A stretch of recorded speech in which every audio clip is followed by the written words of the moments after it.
الأمر الثاني تتخذ الأسباب وإن كانت ضعيفة في نفسها. أسباب وربقرة أجر شي أسبابك بتشوكيش بيان ضعيفيش به أجر سببك كوري يجري لاوازيش به هالوري بقرة بون نمونة يعني خواهي تعالى لقرآني بيروزا باسي بسرهاتي أيوب من بوك عليه السلام كاتي أيوب داواءك لخواهي تعالى كخواهي قورة الشفاء بدا خواهي تعالى چی پی أفرمي خواهي قورة خوي نخوش يكي داغا هو الشافي وانيا خواهي قورة خوي شافية چون نخوش يكي داغا الذي يميتني ويحيين وانيا أو خواهي كأتمريني وزيندو تكاتوا لنبون وتوي هنا وتبون نخوشيو شفاء هر للاين أوويا بلام هر أو خواهي بي نافرمي بروخو شفاء تواو بلکو أسبابك شيبو دا أنا أجر شي سببك بچوكيشا أفرمي باجنوت بدا الزاوية كباجنوت أدا لزاوي آويك لجير لزاويك وقت تبان سبحان الله هروكو إنك إسماعيل آوي زمزم لو دشت شولا بجيه هلانو دسي كد بقريان إسماعيل كبايا داو زاوية لجير بايو آوي زمزم هاتبان تا إسيش إملا آوي زمزم أخوينوا والشفاء بو همومان عينا أويش فرموي چي فرموي پێ پاژنۆت بدە بە زەویە پاژنەی دا بە زەوی ئاوێ دەرچوو دەستنوێژی گرد و غوسلی لێ کرد بوو بە ئینسانەکەی جاران گەڕایەوە بۆ ئینسانیەکەی جاران یعنی سەبەبەکە زۆر بچووکە کە بریتیە لە پێدانە زەویەکە خۆ بە پاژنۆ قەت ئاو خەڵ بە قوڵڵە ئاو دەرناکە چەند متر زەوی ئەبێ هەڵکەنی ئەو جا ناگاتە ئاو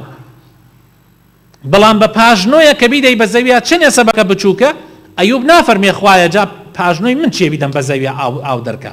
بەڵام پاژنۆکەی ئەدا بە زەویە پیاوێکی نەخۆشی بێهێز پاژنۆکەی ئەدا بە زەویە ئاو هەڵەقوڵێ ئەو جا ئەو ئاوەشە ئەبێتە سەبەب شیفای دەستنوێژی لێ ئەگرێ و غوسلی لێ ئەکا خوای گەورە شیفایەدا کاتێ مەریەم عەلەیها السەلام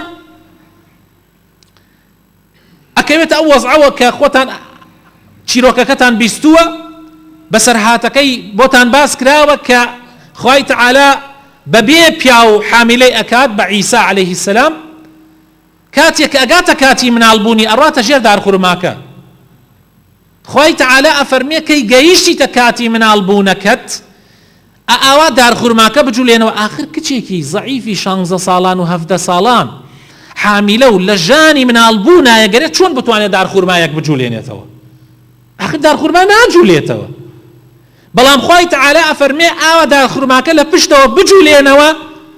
لەو بانەوە ڕوتاب خورمای ڕوتابت بۆ دائەبەزێ لێی بخۆ شیفایە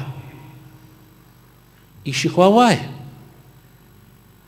جاری وایە نەخۆشیەکە پێغەمبەری خوا صلی الله عليه وسلم ئەفەرمێ ئەو نەخۆشەی کە نەخۆشە دەسی ڕاست بخەرە سەری و 7 جار بڵێ أعوذ بعزة الله وقدرته من شر ما أجد وأحاذر شفاية